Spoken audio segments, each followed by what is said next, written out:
Hi hello welcome back to our channel అండి. Today recipe వచ్చేసి soya pulao అండి. ఎంతో tasty and simple recipe. Soya అలానే పచ్చిమిర్చి, టమాటోస్, ఆనియన్స్, అల్లం వెల్లుల్లి పేస్ట్లో చెక్క లవంగాలు వేసారండి. అలానే కొబ్బరి పేస్ట్, అలానే ఆయిల్, ముందుగానే నానబెట్టి పెట్టుకున్న రైస్ అండి.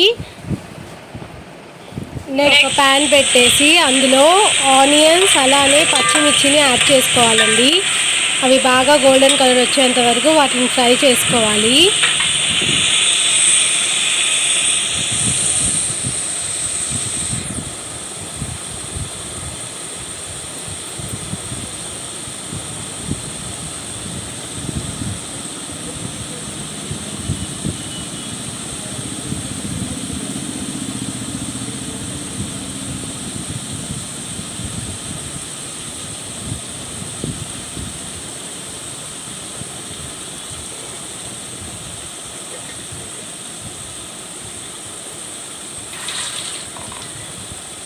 నెక్స్ట్ ఇందులో వచ్చేసి చిటికెడు పసుపు,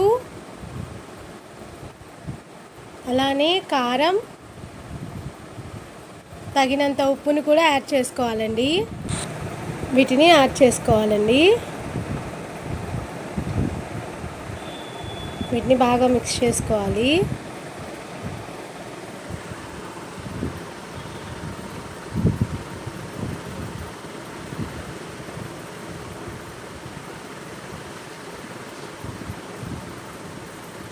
నెక్స్ట్ ఇందులో కొబ్బరి పేస్ట్ని కూడా యాడ్ చేసుకోవాలండి.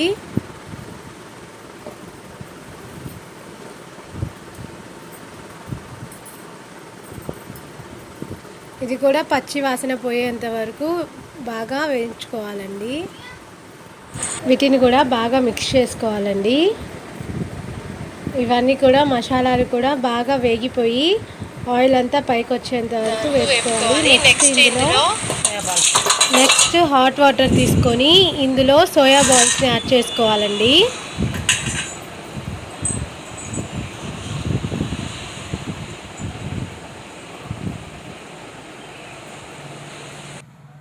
ఈ వాటర్లో నానబెట్టుకున్న సోయా బాల్స్ని ఇందులో వేసుకోవాలండి. ఇప్పుడు వీటిని కూడా బాగా మిక్స్ చేసుకోవాలి.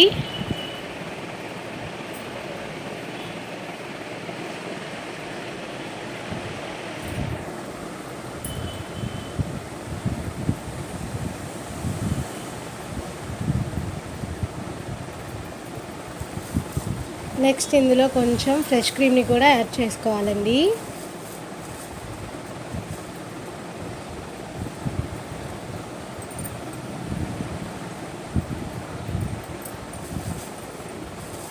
చూసారు కదా, ఇలా బాగా మిక్స్ చేసుకోవాలి. మసాలా ఫ్లేవర్ అంతా ఆ సోయా బాల్స్కి పట్టి అదంతా బాగా ఉడికేంత వరకు ఉడికించుకోవాలండి.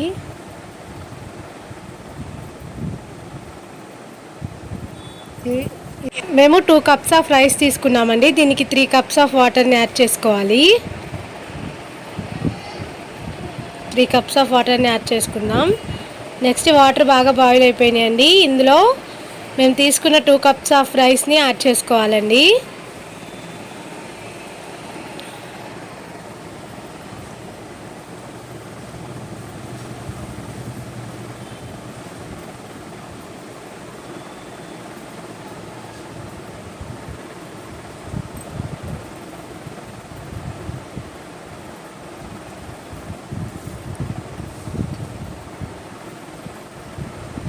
రైస్ని యాడ్ చేసుకొని ఒకసారి మొత్తం మిక్స్ చేసుకోవాలండి బాగా.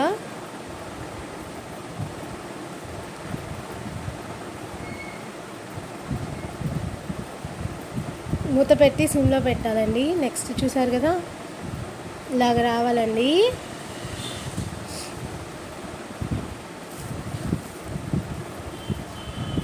ఇంకా బాయిల్ అవుతూ ఉందండి. ఇది ఇంకా టైం పడుతుంది. మూత పెట్టేసి చూసారు కదా, ఇలా రావాలండి. రైస్ అంతా పొడి పొడిగా ఇలాగా ఫుల్గా మొత్తం కుక్ అయిపోయిన తర్వాత ఇలా వచ్చేస్తుందండి ఫైనల్గా. చూసారు కదా, ఎంతో కలర్ఫుల్గా సోయా పులావ్ రెడీ అయిపోయిందండి.